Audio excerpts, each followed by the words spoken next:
Good morning, everybody. You don't often see us in the morning. We are live from New York, and of course, I've got my co-host with me, Paul. What's up, buddy? Hey, good morning, everyone. We are here. Good morning, everybody. We don't often see us. He's already started drinking. It is 11 o'clock local time, and so that means he's starting. I'm drinking coffee still, so we haven't seen him. But we're hoping he joins the show at some point. But welcome. It's Belmont Stakes. It's Belmont here. You don't know. He's here. It's Belmont Stakes week. Local time, and so that means he started. Hello, everyone. Still, so we haven't seen him. But we're hoping he's showing that you're like delayed. He's here. That's hilarious. Very delayed. Yeah. You're still showing that you. Yeah, like you're delayed. You're just now showing up. Oh, now you're off. Now I'm back. Oh, I'm gonna come with you. what happened? I don't know. Okay. I don't know. Must have been the drinking already. Yeah, it's all right.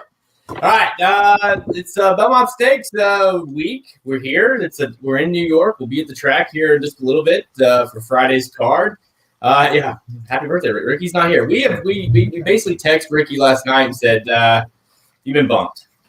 We got in late last night, our flight, and we decided, you know what, we're gonna wait to do the pod on Friday morning, and we never do morning shows, but we're here, and Ricky got bumped. So if you're looking for Ricky Rockets, I don't know what to tell you. Tune in Wednesday. Next Wednesday for Ricky's Rocket. But yeah, so we will. Ricky might make an appearance. We will see Ricky tomorrow. Yeah, wherever it is. Yeah, we're gonna meet Ricky.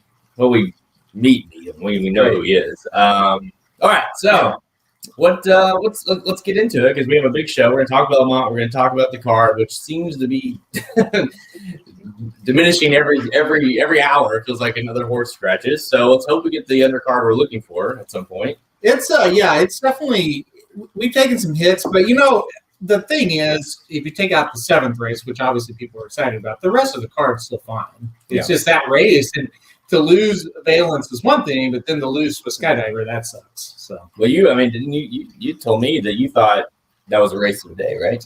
I mean, obviously not now, but it was, right? No, so that's why I drank early this morning. Yeah, because you drink early, then you really don't care what happens late, right? That's kind of the key. Yeah, no, I agree with that. Yeah, and late might be like 2:00 today, so we'll see. Paul, how are you feeling about the card?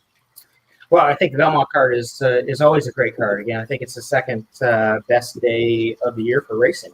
After Breeders' Cup, I was telling my wife the other day, I was like, hey, here's the lineup. So we start off in race 3 with a grade 1, we go to grade 2, and then it's grade 1, grade 1, grade 1, grade 1. It's just, great horses race after race. So very excited still about it, even though lost a little luster with Swiss Skydiver coming out of the race, but it's still a great card.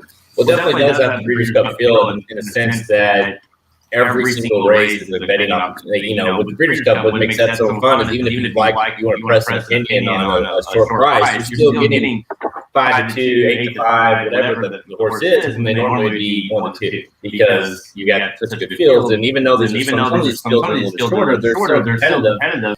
Even you look at something as basic as the Met Mile. Are you struggling? Yeah, I can't. I screwed up again, so.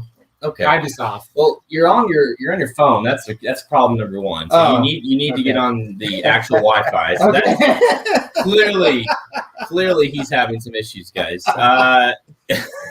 I'm just gonna sit over here and you can hear me, but you don't have to see me. And something's wrong with your mic. Apparently, is the echo still here? Is it gone now that he's off? You may tell us. Let me know. But yeah, I think he's gone. He's gone. We'll just kick him off and do the show, me and Paul. Yes. All right. I love that. Let's get to it. Best thing you saw today, Paul. Let you go. Best thing I saw was you guys actually. Wow, that's a low bar. Yeah. But think about it, Jared. I haven't seen you since January of last year at Pegasus. Then we went through COVID, and we couldn't go to the tracks, and we were fortunate to see Aaron in January up in northern New York, but here you guys are. It feels like it's normal, and that's really a great thing. We're going to go to the track today, which is where we all love to be, and it just feels like it's normal. It's weird because like the last time we were here was That was Sir Winston, right? It was Sir Winston. And of course, there's a lot of like Magic had his accident, so that was a stressful situation. Oh, that's right. Yeah, he for him, obviously, but we were worried about him as well, and so it's like, and then of course, like you say, now you come back here and you're talking about, hey, have you got, did you get your shot? Are you vaccinated yet? It's just a weird, completely different, but. I think once we get to the track, we were by the track last night. Once we get there, it's going to feel like, okay, like, we went to the Derby, and that was a really good, great feeling, kind of being back, sort of. But I love this card, and I love being back here. No, there's nothing like New York City, right? Honestly, my favorite day of the trip is the Friday before the Belmont, because it's such a huge track, and there's not a lot of people there, and it's just laid back, So, yeah, I don't know how to do anything anymore, I guess. So Venus is weird. I don't like two people in the camera. Listen, guys, I would help him. It's pointless right now. I think Magic says if I mute my mic, it won't echo. So I think I'll get on and try one more time. But the problem is your Wi-Fi is on using your phone. Okay, then I'll do that. Then I will get on the Wi-Fi. I'm going to do two things during the break, and then trust me, Magic. It's not. I know. Yeah, Magic, you need to stay home and not do shit today, and just lock yourself in the room and take care of your little boy, and just leave it at that, because you're obviously accident prone. Especially this time of the year. Yeah. What best thing you saw? You got anything? Oh, boy, another low bar. Hold on. Who's the best thing, or what's the best thing you saw? I would say Monique, hands down, no doubt. Monique, the one that runs the show around here. She's off the camera, but she's right across from me, and she's basically giving me the death stare if I didn't say her name. So what about Caleb, our Uber driver? So him too. So I don't know many Uber drivers that wait for you right on the couch while you're doing your show. Yeah. That's the best thing. So that is pretty good. But no, it's just great to be. That's an easy answer. Just to be back in New York, and tonight after the races, we're going to go in the city and kind of hang out. And I think that's, hopefully it doesn't rain, but just being here is going to be is feel like, especially in a city like New York that obviously was. For us, being in Missouri, it was ground zero for, maybe it did, maybe it didn't feel like if you're living here, but for us, it's like, wow, New York, like, I don't even know when the next time I'll be in New York at this point, because, so to kind of be back, that is almost a surreal feeling. But yeah, we'll get into the show. Obviously, huge card, 9 stakes, 8 grade ones. We're going to go through the Belmont Stakes, of course, and we're going to go through and kind of give our, how we do it, the 3 races we like on the undercard, and our specific reasons for those. So stay tuned, and let's see. You want to try to say riders up or no? No. Let's go. All right. Should I give it one more try, or just you need to see me? Give me 2 seconds. Let me fucking do it for you. Do you want my computer? Because I'm hooked to my Wi-Fi. Paul, take over the show. No problem. Which one was it? Let me just 1 second. Let me find my monotone voice. Now, you should get something on there. Yeah. Share password. Yeah. Sharing. Still sharing. Got it. Okay. Then I'll get back on. Okay. Get back on and then mute the mic, and I think I'm good. Right? Correct. I thought it was on the Wi-Fi. All right. I'm good now. Oh boy. It's not magic. Usually I've got Aaron's ring. The Wi-Fi issue, that's, here we go. You're not going to mute. Okay. Is there an echo? Oh, I'm not on there. Is there an echo now? We good? I think we're good. Yeah. Everybody. Okay. Let's do it. Oh, God, that was a strong one. All right. Let's put hair on your chest. I've never had any, so here we go. Good, Kim Falk says. All right, good. Thank you. Thank you for that. Jared. Sounds good. All right, let's do it. 3, 2, 1. Belmont Stakes 153 this Saturday at Belmont Park.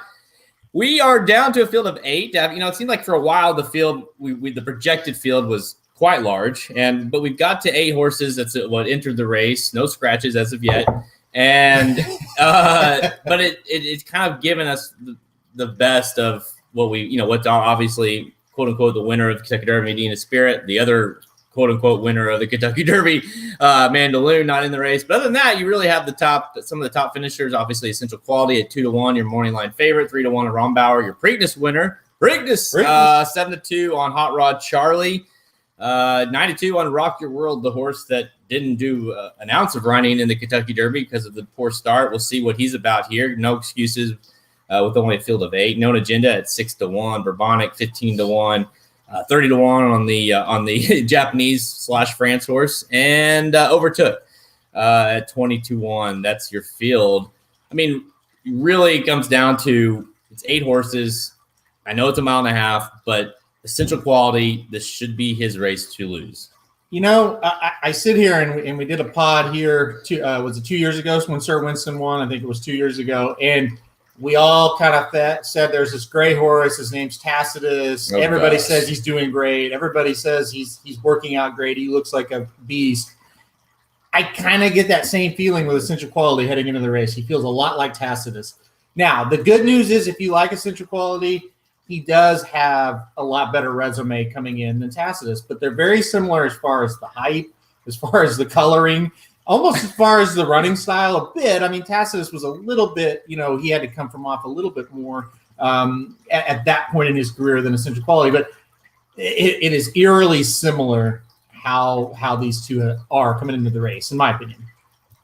Yeah, I'm a little disappointed that you just compared him to Tacitus. I'm not going to lie, because that is a damn slap in the face. But does it not? I'm not talking about the resumes or the talents of the horse, just the hype and kind of how he looks. That's all I get. That's all I got out of it. No, the hype. If you remember the hype on Tacitus going into that Belmont, it was huge. Well, in a sense of, I think with Tacitus, it's like, well, this is the race that everyone thinks that this horse should win because it's a mile and a half, and look how he's bred, and he should run all day, and he in this field is not the greatest, and so there's a lot of that here. You look at the Kentucky Derby, and what was it? He ran like 60 feet longer than anyone else, at least the winners there ahead of him. And that's ultimately where I went. I had at first, I'll be honest, I had Hot Rod. I was going to try to beat him with Hot Rod, and I was like, you look at that race again. He hasn't lost a race going into it. He ran the best race of anyone in the Kentucky Derby. Just no one in this, like even him included, no one's a great horse in this crop. So he couldn't quite get it done. But in a field of 8, he should have the trip. I mean, he sits, he gets a perfect draw. There's no excuse. He should have one of the, the shortest trips, so to speak, around. He should win the race. Now, will he? Because none of these horses like to pass other horses. We've established that, except for Rombauer. If Rombauer runs that Preakness race, that's the key. If he runs this Preakness race, and I know, Paul, you have a little bit of a bet going on with Halterman. So if he does run his Preakness race, you're in trouble. But do you think it's going to happen? Or do you look at that race and say, you know what, that was fluky. He's not going to do that. I would look at that and throw it out as a fluke. I mean, if he comes back and proves me wrong, kudos to him. But the horse had never done well on dirt before and looked amazing that day. But if you look at it, none of those horses on the lead did anything once they got to the top of the stretch. You thought Midnight Bourbon might, but he kind of just idled. Obviously, Medina Spirit just backed up. Nobody did anything once they hit the top of the stretch, and Rombauer powered through. So again, he did what he had to do that day and was fantastic. If he does it again today, hats off to him. But I do think that stretching out to a mile and a half is going to be a little difficult for him. If you look at his breeding does not say mile and a half. And they call Belmont the Test of Champions for a reason. It's a mile and a half. I mean, you've got to withstand the distance, which obviously it is one of the reasons that people would look at Essential Quality. Tappet has never won the Kentucky Derby, but he's done remarkably well here. Right. And if you want to look at similarities between Essential Quality and Tacitus, that's one more. Tappet, and can he get the distance? I think everybody would imagine that he can. It's just, is he going to be first when he gets to the finish line? Yeah. With Rombauer, I feel like he's gonna have that pop, but it's just gonna be short lived. Like I just because that mile and a half, that last eighth of a mile or so will hit a horse right in the face. It's a long stretch.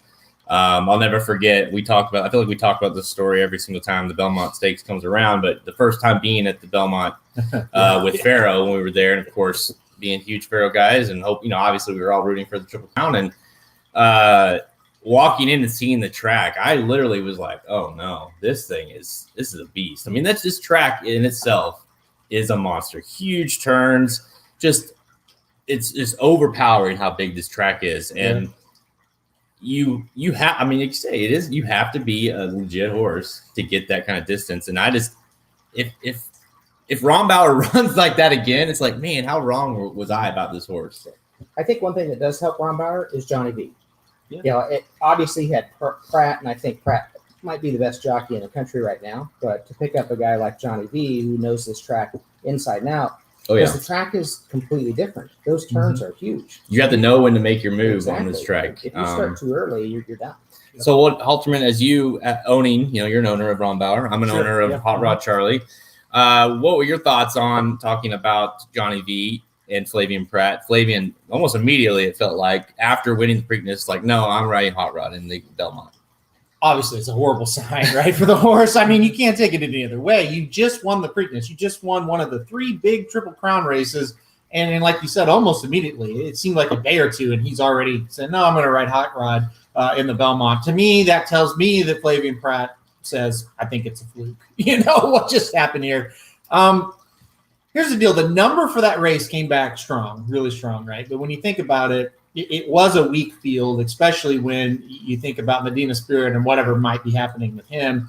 Midnight Bourbon, that's not a great horse. He's solid. He's respectable. It's a horse you'd love to own, but he's not a Hall of Famer. He's not an elite horse. He's not even the best, like top 4 or 5 in this crop. So who did he beat in the Preakness? Probably not much. And now you get all the Derby horses that ran really well, and now they're back to the Belmont. So theoretically, a very, very different field, I think, that he has to beat. But look, I'm with you guys. I think he's going to show up. I do think you can say that he's been consistent all year, not the Preakness being the outlier, but the other races, he does show up and at least make a run. It's usually not good enough, but at least he's going to be there, maybe get second, third, fourth, Well, that's what's so interesting about this field is you have essential quality. Whether you like this crop or not, he's the best of the crop. Hot Rod Charlie might be the most consistent horse of the crop. So you have 2 horses there that you feel like are going to be there at the end of the race. It's just a matter of where at. I feel like both those horses are like 90% hit the board contenders, no doubt. I think Paul really said it, and it was a really good comment. They're going to be there. You just don't know if they're going to hit the wire first, but they're going to be around. It's just a matter of can they get there first. But you don't have to worry about them running up the track, not showing up. And that's important in any race, because at least, okay, here are my horses that I can kind of anchor around. They might not win, but I can get them in those second and third spots. Right. We'll talk about our plays a little bit in a little bit, but the horse that I think I texted you when I was going over the race and really going into it in depth. I was like, man, I hate that Rock Your World is in this race because he's the one. I mean, it feels like the Derby all over again, because really it is, because the Derby is a line through it. You take anything what you saw from him in the Derby, and obviously the 9-2 prize shows at the Belmont Stakes that you can't do anything from that Derby and take that moving forward, because we still don't know what he is. Now, we all thought he would get to the lead in the Kentucky Derby, at the very least challenge Medina Spirit. That didn't happen. He braked poorly. The race is over from the start. Now you have a field of 8. Draws post 7. There's really no reason he can't get to the lead here. How concerned are you guys, scale of 1 to 10, that Rock Your World's going to wire this field? Go ahead. I'll start. Yeah. So I'll give you a little preview on who my pick is. I would say a 10. I think this is the horse that if there's going to be somewhat of an upset, again, he's 9-2, and I think his price might even float up a little bit. I think Central Quality is going to take some money. I definitely think Hot Rod's going to take some money. So his price might float up a little bit. But if there's a horse that would scare you if you're in the Essential Quality, Rombauer, or Hot Rod Charlie crowd, it's got to be this one. not only is he the speed, so he's going to go to the front, he's going to be out front, but this horse, if you look at him, and if you look at his breeding, he is bred for this. Candy ride out of an entire mare, he's going to run all day. It's just the question is, does he want to do it? The thing that has to concern you if you're a fan of him is he didn't run a lick in the Derby, not a step. No. And the beginning was a disaster for him, but he just threw in the towel and gave up. So, do you get the Santa Anita Derby rock your world, or do you get the Kentucky Derby rock your world? That's the question. That's what we talked about a lot after the show, or after the race on the after show. It's kind of like some of these horses that didn't, known agenda, for instance, like didn't break. Obviously, Drawing One was in terrible position, but he ran. I mean, he tried. He tried. Like Midnight Bourbon, he tried. He wasn't clearly good enough, but he tried. But Rock Your World was just like, fuck it, I'm done. Like, this is not. I'm not doing this. And so that's the issue. Is if for whatever reason, if things don't go, I know it's a small field, but say he misses the break again or whatever, so he gets bumped, or is he done? And that's the fear for him, is because you have to either use him defensively or you just take a stand and say, you know what, I'm going to let him beat me. And I think you might be on that kind of fence, aren't you? Yeah. So yes, definitely. I played him defensively in pick fours and pick fives, but I did not play him on exactas and tries. So it's kind of basically what Paul said. If you're worried about one horse, it's him. It's the same horse that came into the Kentucky Derby that's coming into the boat. We don't know anything about him, right? As far as we don't know who he is. We still don't know. On one hand, you go, well, at least he got some experience. He didn't get anything out of that race. Like, I don't think he got it. Like, experience would be he broke poorly. He had to sit in eighth. He got dirt in his face, and then he finished like sixth. And it's like, well, at least he got that under his belt. He might as well be a non-starter in the race. He was never a factor the whole time. So it's the same problem that we had for the Derby that we have here. I hate that. If he runs that Santa Anita race, he's got a great shot. And I think Paul, and I know our buddy Ryan Stillman, I'm sure he's talked to you about it too, Paul, immediately was like, Belmont, this horse can win the Belmont. Even if he doesn't win the Derby, this horse can win the Belmont, because great running style for the Belmont and the pedigree. And he's right. And Paul as well. And you have, from a guy like John Sadler, who isn't necessarily like going to ship horses across the country just on a whim, for him to be like this complete disaster in the Kentucky Derby, regroup. A lot of times you'd say, well, we'll see this horse at Del Mar next or whatever.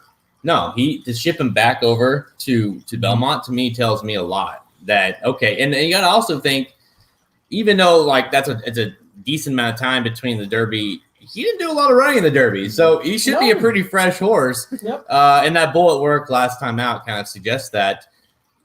What do you think? And I have some questions here.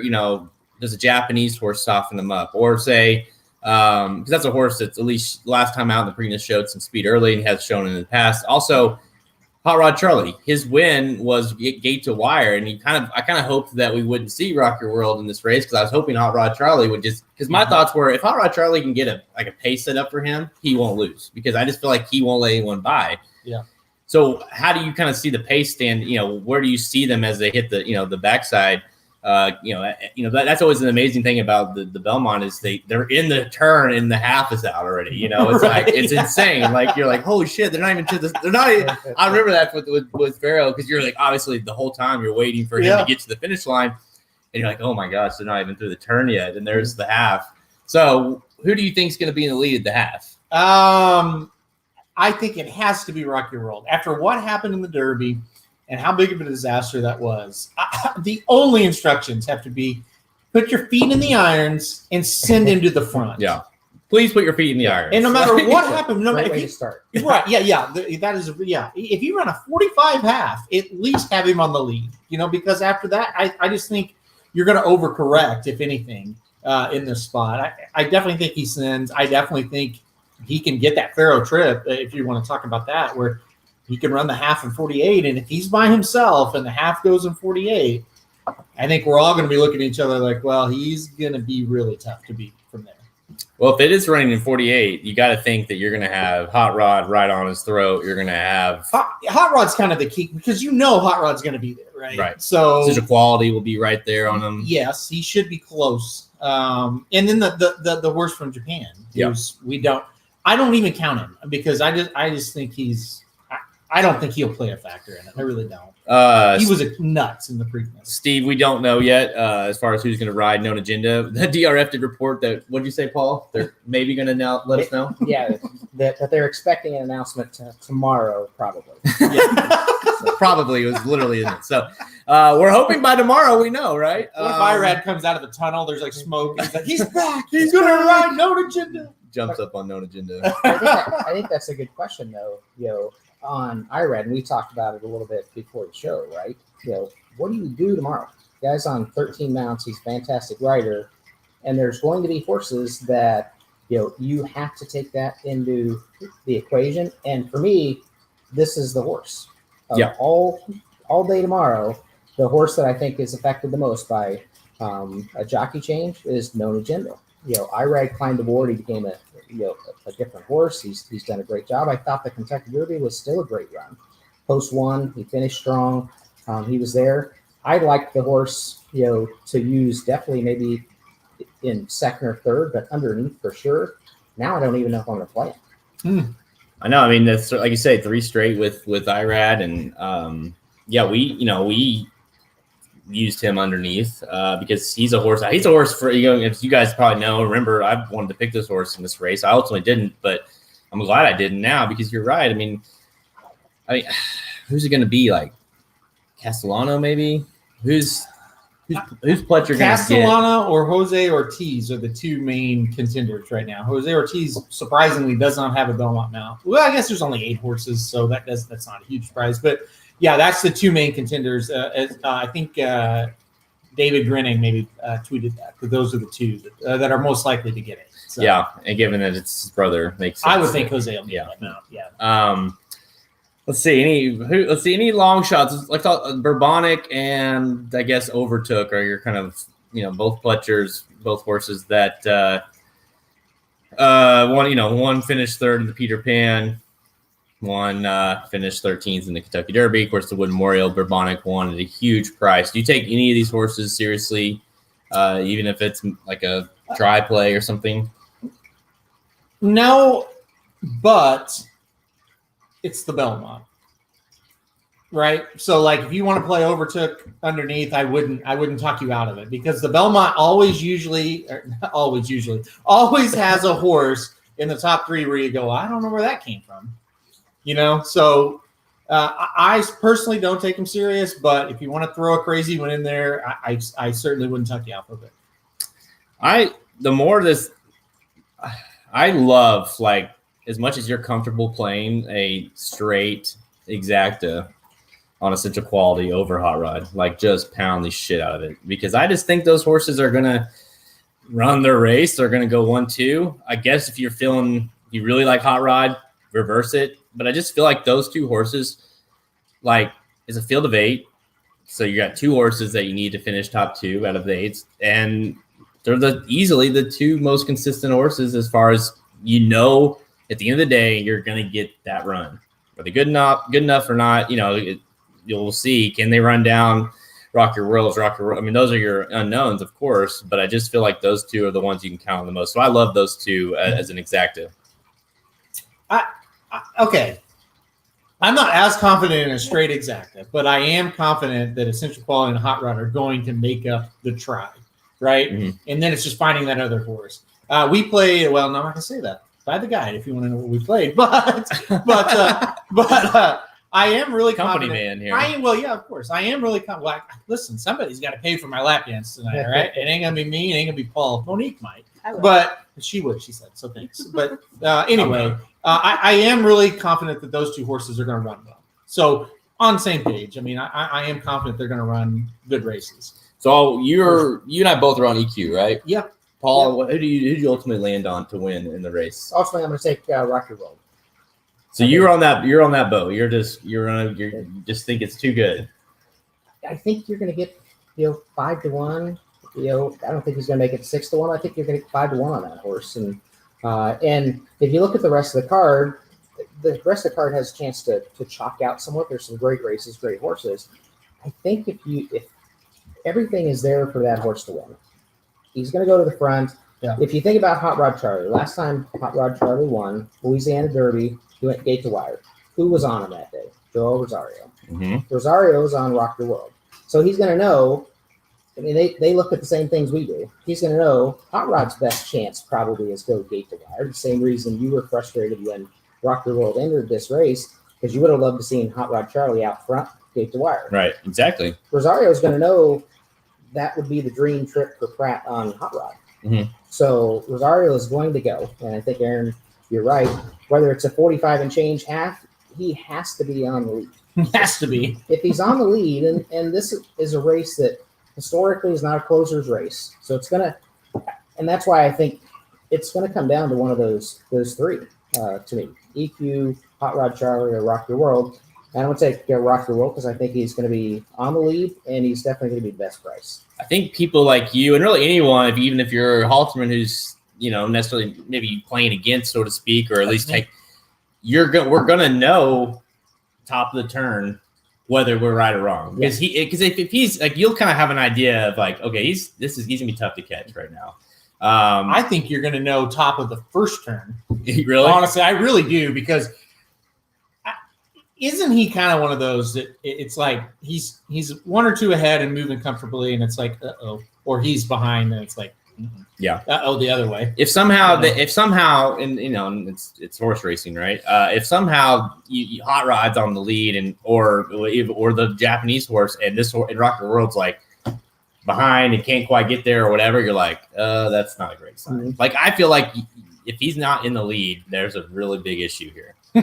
Right? I mean, because you got it, because like you're saying, like we talked about it last night with owners and trainers with jockeys. It's like, if there's one thing you got to know that Sadler's telling Rosario, it's like, get to the damn lead. Yeah. I don't care how fast you run, get to the lead. Yeah. So if he's not on the lead, I feel like something's gone wrong.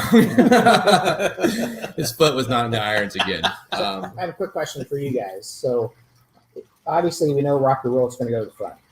We know Hot Rod's best opportunity to win is to be on the front or right there. Yeah. Is there a scenario where those two go out and just burn it up, and Essential Qualities sitting there going, thank you? Yes. I think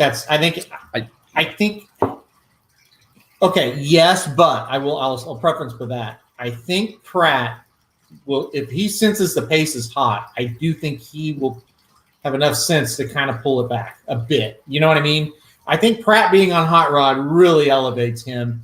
But yeah, I mean, it is possible, because they're two horses that are talented, are good horses, are win candidates. They're not rabbits. A lot of times you enter a rabbit and a good horse will forget about the rabbit, right? But they're two horses that definitely are solid win contenders. I have confidence that Pratt will not get in a speed duel, but it's possible. And they're horses. Sometimes the jockey can't do anything about it. They get competitive out there and it happens. So that's kind of my thought process on Essential Quality. I do think he sits in that like third spot. And since it's a mile and a half, the pace will, even if they're going fast is slow for a mile and a half still for a normal race. So he has the ability to sit off them a little bit closer. So, but yeah, I mean, it's possible. It's definitely possible. Yeah, I think that was a terrible answer. But with Pratt, he rode him once before, back when he was a maiden on the turf, even. But obviously, riding him in the Kentucky Derby, and the fact that he immediately was like, "Yeah, I'm coming back." I think he probably learned a lot about the horse, like where he needs to run with him. He obviously was off the pace a little bit that day. You look at the Louisiana Derby, he was on it. I think he's going to have him close for sure, because it's just a horse. Like, that's why I feel like no matter what the pace setup is, it's like he's just going to keep running because he's a hard trying horse. The way I kind of envision it, it kind of sets up perfect for Essential Quality, because you got to think Hot Rod and even the Japanese horse and Rock Your World go, and Essential Quality kind of gets the pocket trip there, and then when they turn for home, he can Sias can just kind of pop him out and go. That would be ideal. Kind of gets the perfect trip inside, and then kind of rolls him out and runs, down the middle of the race or down the middle of the track coming home. I think he gets a perfect trip, Essential Quality. Let me ask you guys something, because Jared Clements and Rombauer might be right there with EQ if they burn it up early. So Rombauer has been coming from further out of it, but Pratt put him in the race last time out, right? And he would sit about where you would envision a central quality, maybe a bit further back, but not much. Yeah, that middle move that Pratt made in the Preakness was huge. So, okay, the two questions are, one, can he run that style again going 1.5 miles and still have the burst? And I think the answer is probably maybe no for all of us. But two, will Johnny V place him where Pratt placed him? Because all of his other riders have not done that. So I think that's interesting. I think losing Pratt, the biggest thing is, will Johnny V be willing to place him in that spot that Pratt placed him? You also have to imagine that Medina Spirit was in the race, but we got some speed and we got some serious players in this race. Like Rombauer, if he's going to try to run that close, I don't know how ideal that is. So he's kind of in a no man's land essentially, where it's like, well, if you sit him off, then he's not going to get there. If you're too close to the pace with running with Essential Quality, running with Hot Rod, running with Rock Your World, then you may not have anything left at the end of the race. When you're talking about talking about a 1.5 mile race, it's hard to have anything left anyways, but let alone have that pop like Rombauer had in the Preakness. That's why you see horses. I mean, you always will hear us say every year, you need to be close, because it's hard to make up ground in that stretch. I mean, you think about Creator, who was a dead closer that won. He made up ground throughout the entire race. It wasn't just one burst down the lane.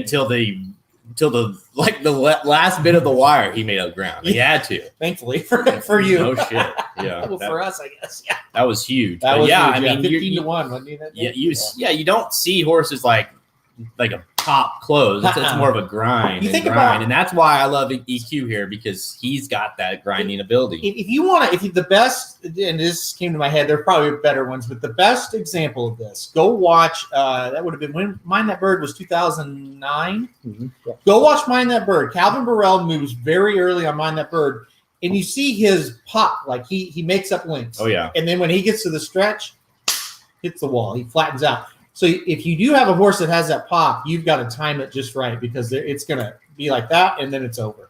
Yep. Yeah. You're going to see I imagine a lot of like with Rombauer. I do imagine Rombauer, because McCarthy, when he gets a horse right, they tend to run a few races really well. I imagine he'll run a good race. It's just, we see that pop, and then that's it. He hits the wall. So Halterman's done. So I'll be back. He's done. He's over it. But no, we'll use that as a sign that this we've talked this through. Yeah, that was the wrap up sign. Yeah, we're gonna get some rapid fire, but Halter and I are both on Essential Quality, and Paul is on Rock Your World to go gate to wire. We'll be at the Belmont, so if you're gonna be there, look for us and come buy us a drink. Because over banging on ice over there. All right, we're gonna do a little bit of rapid fire. Oh, sorry, Thor. Yeah, I know. Yeah, I think you woke the guy up. Oh man! And so are we doing best?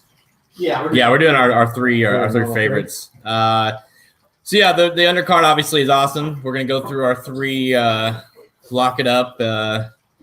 Well, I'll give you the lock it up titles, and I've listened to the show before. Did you choose this? Or? It's very good. got tripped over that. So.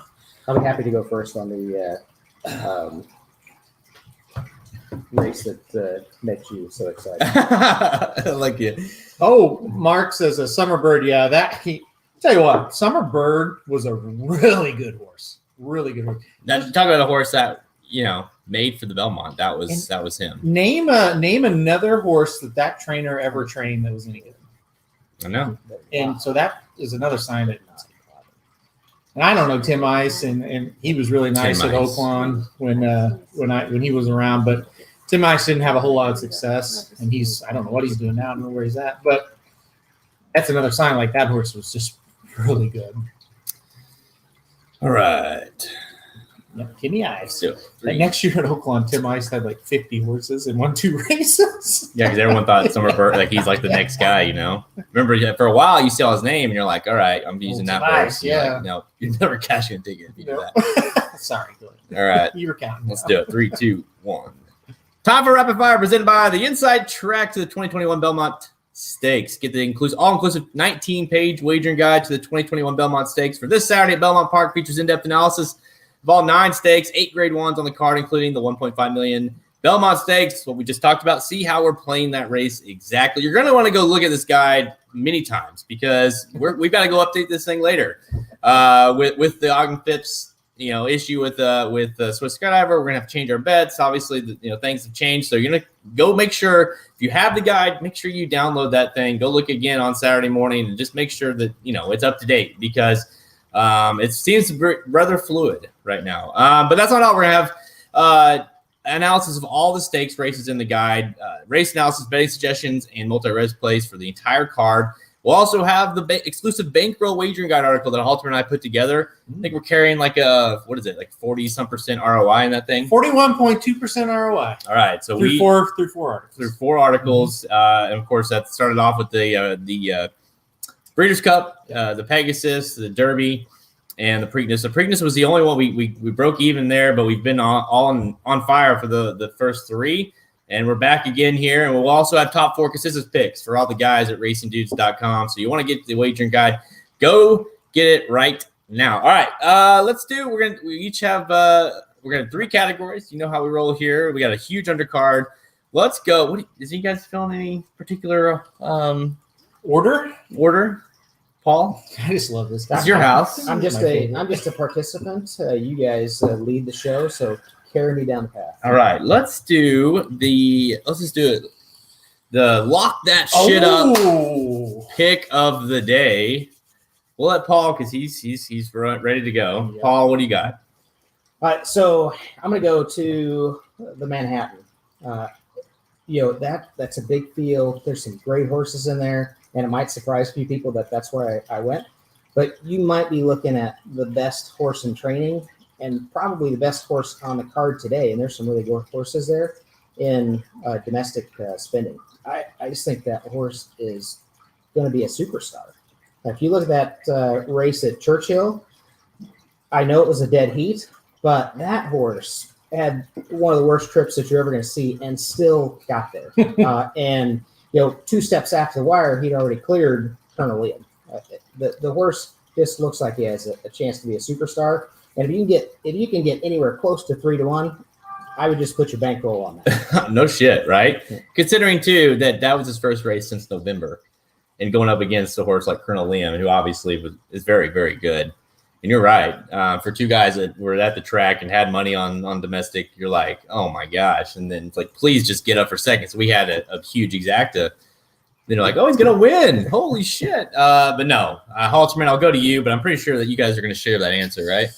So for my lock that shit up pick of the week, I'm going to go with race 10. It's the Manhattan Stakes. Haven't talked about it yet. I'm going to go with number 4, domestic spending. If I could marry one horse right now, it would be domestic spending. That's weird. I really believe domestic spending is just that good. And, I really believe this is Chad Brown's, quote. I mean, he's already is a big horse, but, the next really big horse. I'll be shocked if he loses. And again, that race was at 1 1/8. Now he gets more distance. I don't see how they hold him off. Domestic spending all the way for me.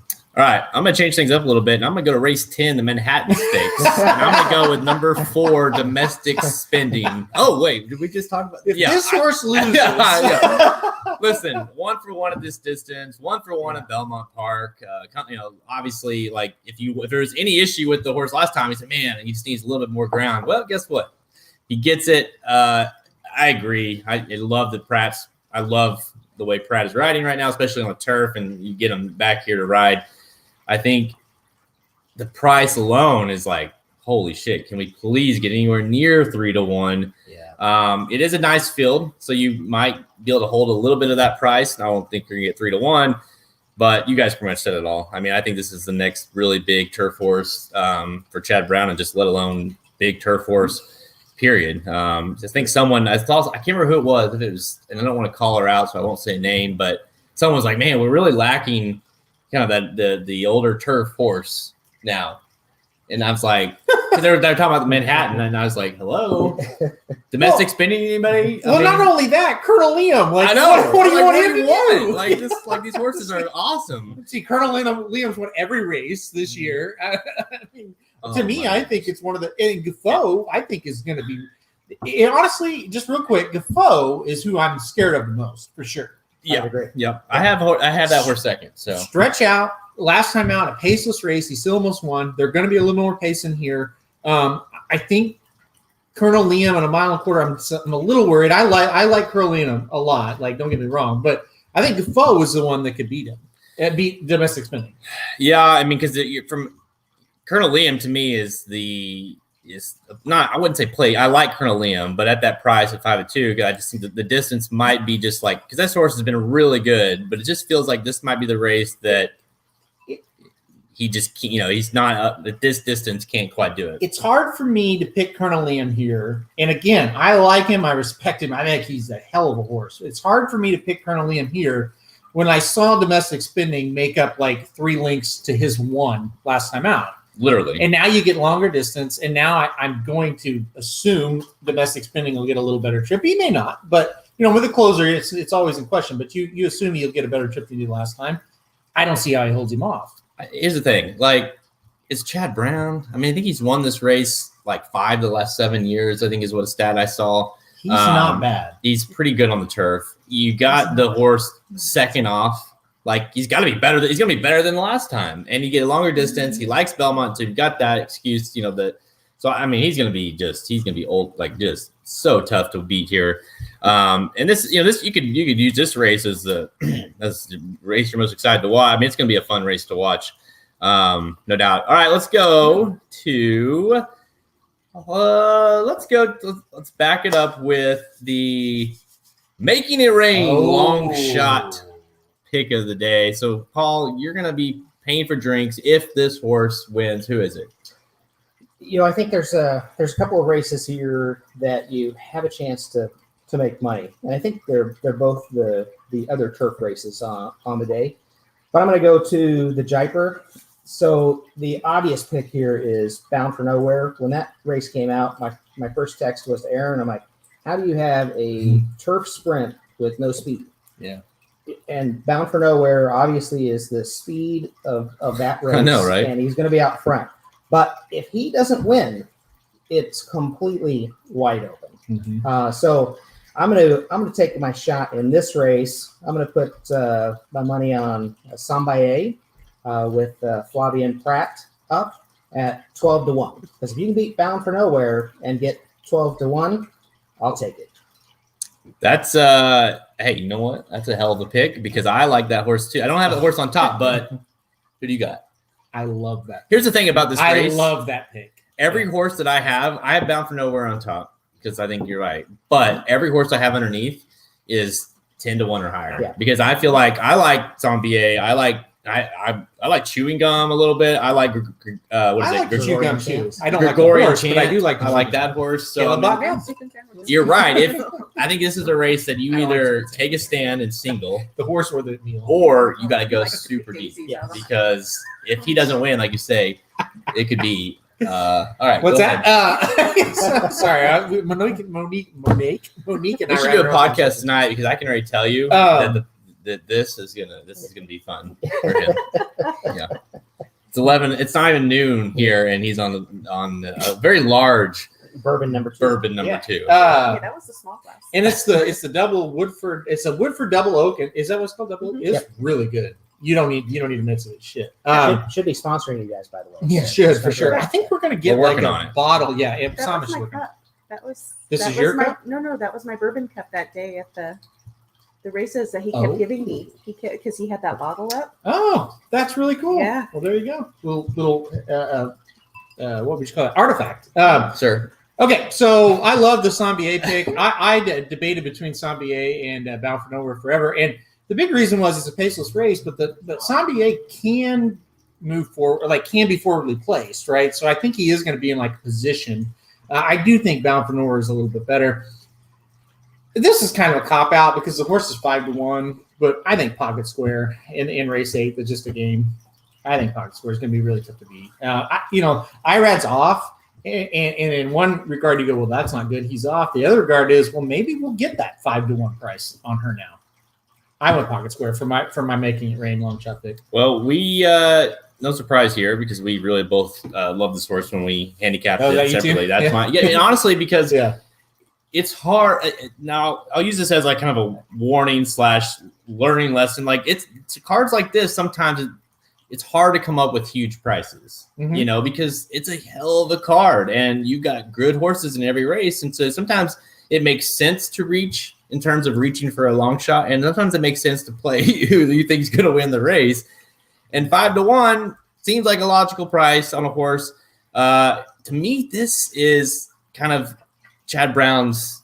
I love how when I try to talk, Halterman's laughing and playing all these different. I never can get anything out. He's always dying laughing. So it's like, okay, listen, I'm with Pocket Square too, and that's who I like. Okay. We have the best fans. They make me laugh, or I wouldn't put them up there. But these are hilarious. He listens to nothing I say. No, and I try to get give an analysis, and he's like over there laughing at someone. Tell me that's not hilarious. She's not driving though. That's the problem. No, and then tell me this isn't hilarious. Yeah, I mean mid float trip. That's totally what I am right now. Yeah. Anyway. This is gonna be. We'll do a live stream at the track later. Yeah, before someone comes in with Casa Creed. Anyway, sorry. I won't do it next time you. Pocket Square. I think this horse. I believe I read that had some issues with colic early in her career, and something else, but the horse didn't debut until obviously April. So the horse I think they always believed this horse was a really good filly, and the reason why that she had issues. They meant to debut her last year, right? That's what it was, and the colic and everything delayed that. So to me, even though she's sort of under the radar, I feel like she's kind of the next budding star for the filly side on the turf. We kind of are missing that Chad Brown filly, that we were used to seeing with him. So maybe she has a shot. Obviously, a Juddmonte horse, and it ran really well overseas. So second start in the United States, huge sign that he pops her up in this, from an allowance to a grade 1, I think. So Pocket Square for me. All right. Can I say something just real quick about the Chad Brown comment? He has 4 in the race, so that is the one scary thing. I know we're on the same horse, but that is the one scary thing. When he has 4, sometimes the one you least expect wins. Well, this is the other turf race I was alluding to, that you're probably going to have to go deep. If you're playing multis and you want to get through them, you're going to have to go deep. In fact, I took all 4 Browns in that race. Yeah, that makes sense. And honestly, if you want, that makes a lot of sense because you're like, well, I'm not going to let any of them beat me. So Real Glory, I kind of liked as well. What about, I saw that Summer Romance. What did you guys think about Summer Romance, the international?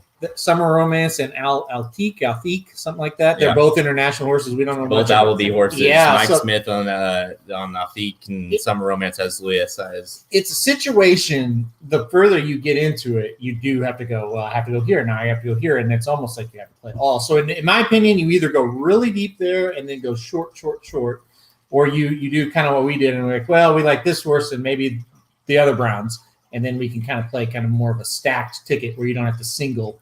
A couple of legs. Well, the scary part about this race is, you can say it's a lot. It's a kind of race that Pocket Square could run a hell of a good race and lose. Yeah, and that's important. So that's why you kind of have to play as much, as deep as you can here, and that's why we're saying 5-1 is. I think you're going to get that price on it really because there's so many Chad Browns. Obviously, blowout in this race as well. Chad Brown, who won last time with Pratt, when we, this horse that went on that huge lead in the Distaff Turf Mile. So we'll see if she can do it again at 4-1. Because I think that horse are relatively same prices on the morning line. I think Blowout's the horse that people are going to bet over Pocket Square. All right, let's go to the final category here. Let's see. Gosh. No, I'm not. It's not amateur hour. I'm not going to start chugging. Come on. All right, let's go to Halterman's favorite category. He is right now the So Excited I Get Wood Memorial Race of the Day, Race of the Week. Do I get to kick this one off? You get to kick it off because you are, go ahead.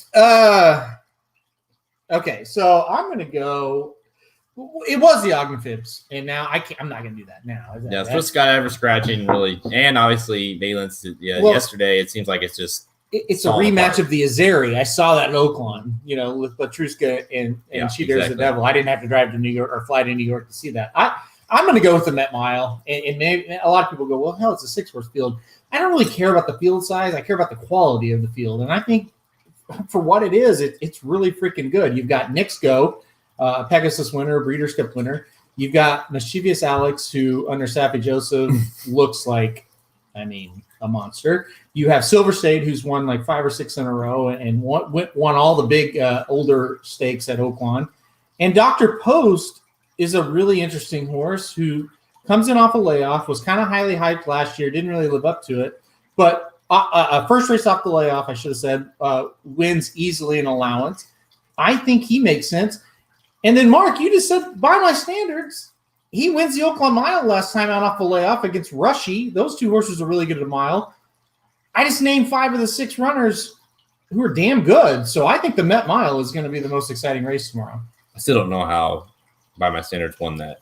Well, because Oakland moved the line. Obviously, Rushy won the race, but Oakland moved the line. No way they do by that my standards every won. Yeah. But no, by my standards, is super interesting. Paul, what do you got? I think there's only one obvious pick for this, right? No. It has to be the Woody Stevens. Right? I don't know if there's another race on the card. You've done it, that Paul. was more perfectly chosen for this category. You get wood for the Woody Stevens, Exactly. of course. Don't tell another joke the rest of the day. That's the best one you'll you tell. got to end That's on that amazing. one, yeah. Because I was going to follow it up with this. So Yeah. every one of these horses is going to go as fast as they can, and you're going to enjoy every second of it. So, Fast. and so it's going to be a fast race. Looks It's the like Woody it. Stevens. Halterman's all about getting wood and going fast. Yeah, that That's is my his- MO. That is he's best at that. And frankly, anything a minute 34 or under, he's usually really solid. So. I'm gonna text Heather, see if she's watching. She'll make a comment. I do want to add one thing out of that. So it's really great to see horses do what they're naturally great at. Totally agree. Jackie's Warrior, on the Derby Trail, they gave him a shot. He's a great horse. You have to. He was in the Breeders' Cup. Juvenile last year lost the essential quality. They cut this horse back, and wow! He goes a mile, runs 21 and change, and never stops. I know. What I want to see is the look on Drain the Clock's face as they break out of the gate. Now, Drain the Clock likes to go fast as well, but if you look at his first fractions, he's 22 and change, 23 and change. He's going to break out of the gate and run, 23 and change and be 12 lengths behind this horse. Yeah. So I'm really excited to see Jackie's Warrior just burn up the track and do what he's really great at. Well, that's the thing about this race. You got those 2 you mentioned, but then you also have a horse like Caddo River who is cutting back after trying to do the Rebel Arkansas Derby, and a horse that likes to go fast early on too, and kind of see how fast can this horse go. That's why I like Dream Shake in here, because I just feel like this horse, even though he didn't get the job done the Pat Day Mile, maybe there's enough other horses in here to soften up Jackie enough. He doesn't have to do the dirty work. Exactly. Yeah.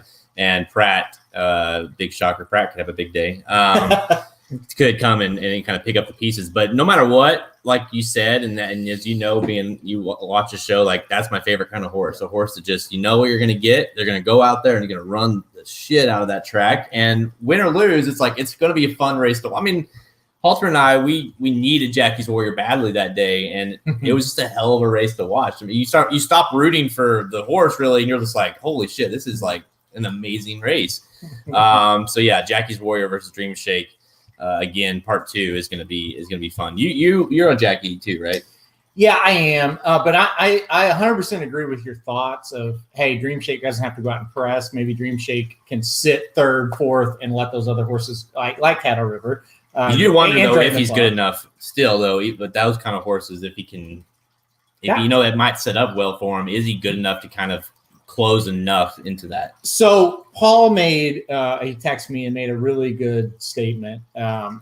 he kind of compared Jackie's Warrior a little bit to Promises Fulfilled, where it's just like, yeah, there might be other speed, but he might just be that damn good. You know, the speed of the speed. And even though Dream Shake might get the setup and doesn't have to do the dirty work, Jackie's Warrior still just might hold on because he's just that good. And you also made another good point, and was the reason I picked Jackie's Warrior.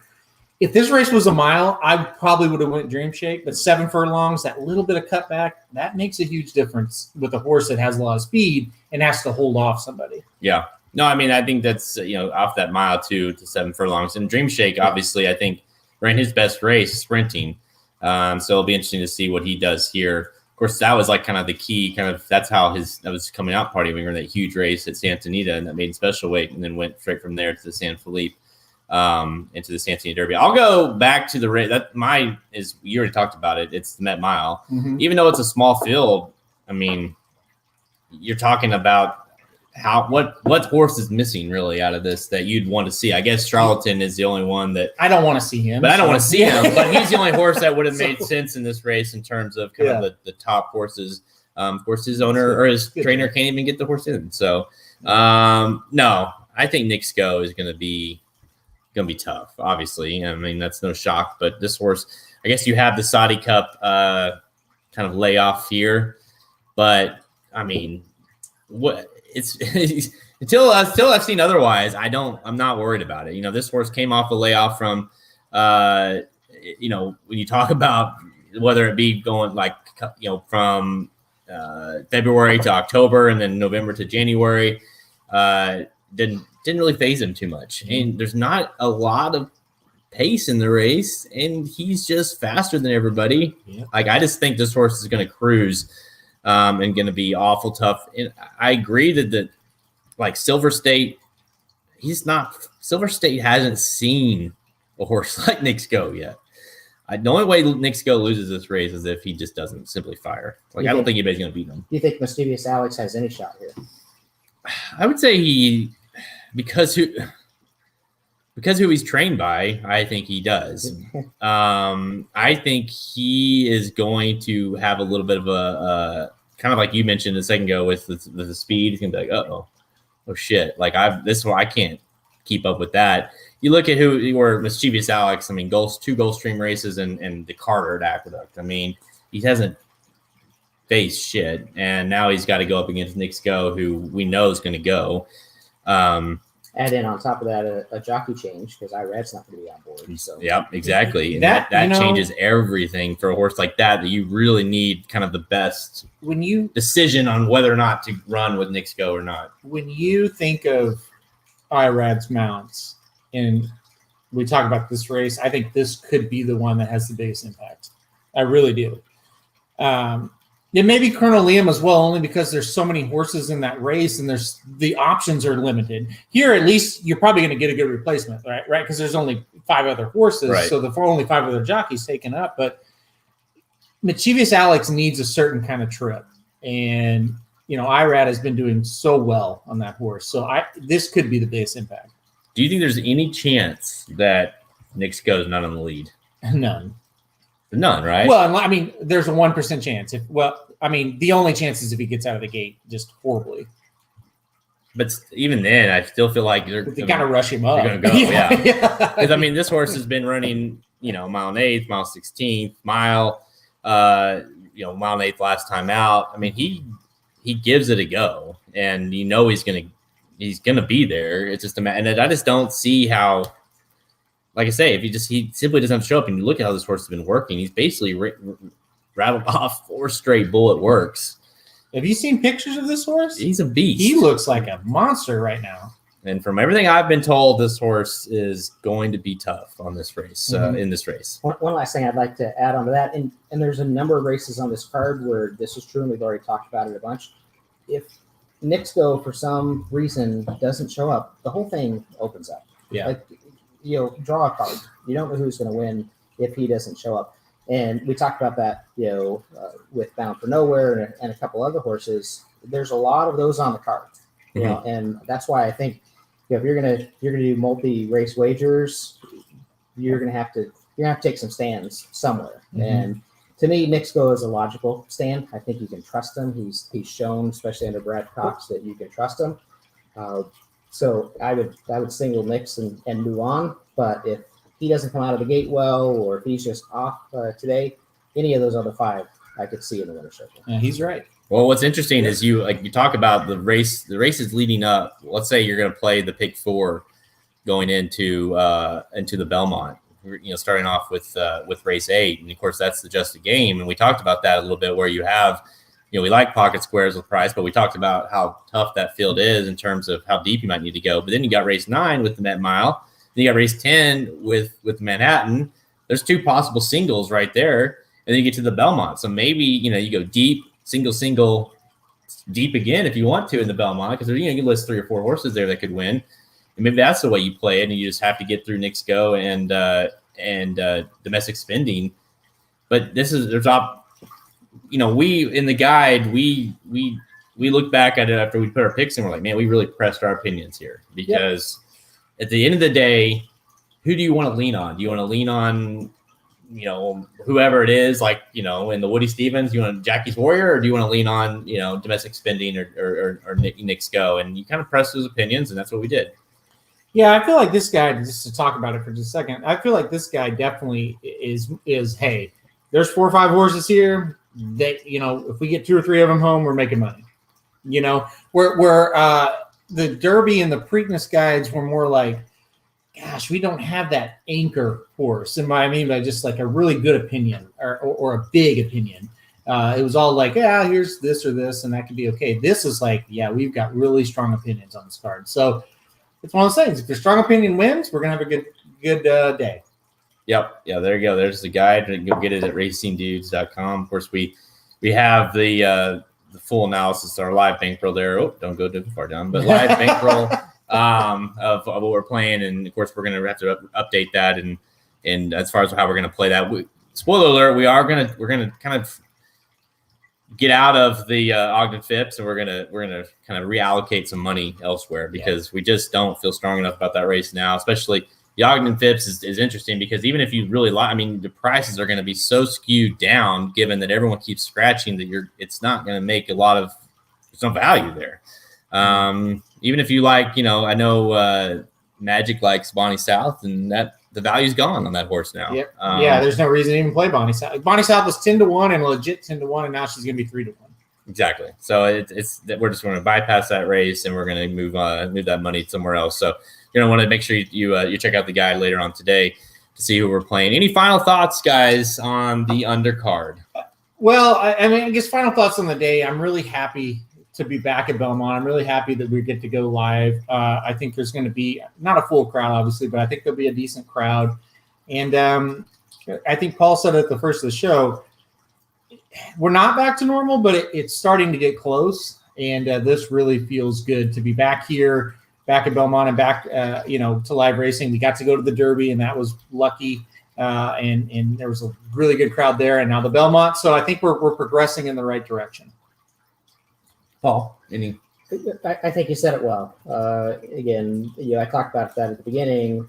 The closer we get to normal, that's what we all want. We've all wanted it for over a year now. And especially for those of us here in New York, we were kind of at the beginning of this whole thing as it hit the U.S. and the shutdown. And I still remember the day walking into my business and saying, hey, we have to shut this thing down just because we don't know what's going on. And a lot of people that are going to be at that track today have fought through this, and they deserve a day like this. And I think NYRA put together a hell of a card, and you guys talked about it. There's money to be made if you take some good strong stands here. There's money to be made today and on Saturday, and I think people are going to have a good time, and quite honestly, they deserve it. Yeah, that's well said. Well said. Yeah, I know that's the key. Is I think you got to take stands. You got to press your opinions on days like this, because whereas you don't have, it may be hard to come up with your 10-1s, 15-1s. The value is going to be there on a horse. Just if it's domestic spending at 5-2, if it's pocket square at 5-1, or whatever the horse you like, Even if it's Nick's Go at 6-5 or something, if you really like that horse, that's a great price. He's got to beat 5 other horses. That's it. So it's like, press your opinions because it's going to be hard to find value. Ricky M wants to know if there's any picks for the New York today. You got picks for the New York today? Did you handicap today? Yeah, racingdudes.com. There's your picks. If you want the picks for the New York, they're up at racingnews.com. If you want the picks for the 5th at Prairie Meadows, they're up at racingnews.com. The 3rd at Ruidoso Downs, they're up at racingnews.com. Hey, speaking of Ricky, where he didn't show up. I texted Ricky and I said, hey, if you want a birthday shout out, come on. And Ricky did not show up. So too bad. Too bad. So sad. Magic says if Tiz Magician wins, we take my place in the winner circle photo. Problem is, there'll be 100 other people in there, right? Because it's like 5,000 owners. Yes, we will. Yeah. He says, yeah, sure we will. But I don't think you get winner photos for second place, though. That's the problem. Oh, dang, that was jab. He'll probably get me later whenever he's on the Magic Mike show. He is editing this show and put it together for me, so I already apologize. I'm sorry. Please don't make me look stupid there. He'll probably edit that part out. All right, guys, we're going to the track. We got to get to the track, so we're gonna our Uber driver just died. He broke his leg. Make sure you go to racingnews.com if you want those picks for the New York today. Our rumor is they're up. Getting our free picks on all tracks, right? All tracks. I didn't. Oh, that's cool. Ricky, I'm glad you have a sense of humor because I didn't mean to be an asshole. I came across that way. Go to the handicap products link or go to the products page at racingdudes.com if you want the guide, 19-page gloriness of all the information you want from Saturday's racing. We're on Instagram at racingdudes on Twitter, Facebook. You can check us out, all that, all the information you want. We'll be there. We'll be live again Saturday night from this. Do you have a comment for this position? I don't have it up. It says, Jared, you got your summer shorn look on. Beard cut in half, haircut. Thank you, Manscaped. Yeah, I did. I got all trimmed up for my New York. Been on Tinder and everything out here. The Tinder women are going crazy. It's great. It's great. They put me in the basement here for good reason. So, it's been a good time out here. So no, I think I'm all, it's hot. You got to trim up the beard a little bit. So. Yeah, how's your beard looking? Yeah, exactly. All right, guys, if you're going to be at the track, you definitely got to make sure to hit us up. Again, we'll be live on Saturday night after the Belmont Stakes to recap that. Of course, we will have a winner for the Fantasy League at that point, so we'll see who. And Paul might eat his shirt on that show. We will be eating the shirt one way or another, yes. But we would like to see Paul really, really eat it. Is the basement getting good use, Jared? You've been here one day. Nice. Yep, the chains and the whips have been used a little bit. No, and Paul made sure to put the plastic. Paul put the plastic sheets down for me as well. So. First class service at Casa de Whiplos. Anybody that's coming to the Belmont, you just remember that. By the way, I think the Tinder girl last night may have swiped some stuff when she left. I do apologize for that. But there's a dog missing. There is a dog missing. She goes, "Oh, I love that dog." I said, "I'll take it. It's fine. Yeah. No worries. It's yours, man." I'll see you tomorrow. No, I'm vaccinated, Mark. All right, so that's what I put vaxxed and waxed and ready to go. That's what I put on my Tinder profile. So, vax. Wow. You can get other things. You can get worse things than COVID on Tinder. Trust me. Well, I've heard. I can't say that. All right, guys. I'm Jared Welch. He's Aaron Halterman. That's Paul. Monique, you can't see. She's on the other side. We'll be at the track, so hit us up. You're going to be there. We got 4 people at this table, and 1 is beautiful, and 3 are ugly. I know. And she's not 3 on ugly camera. people are on the camera. Well, no. I know. Maybe she'll make an appearance on the live show after while Paul's eating his shirt. Drunk Aaron is better than Ricky talking about anything.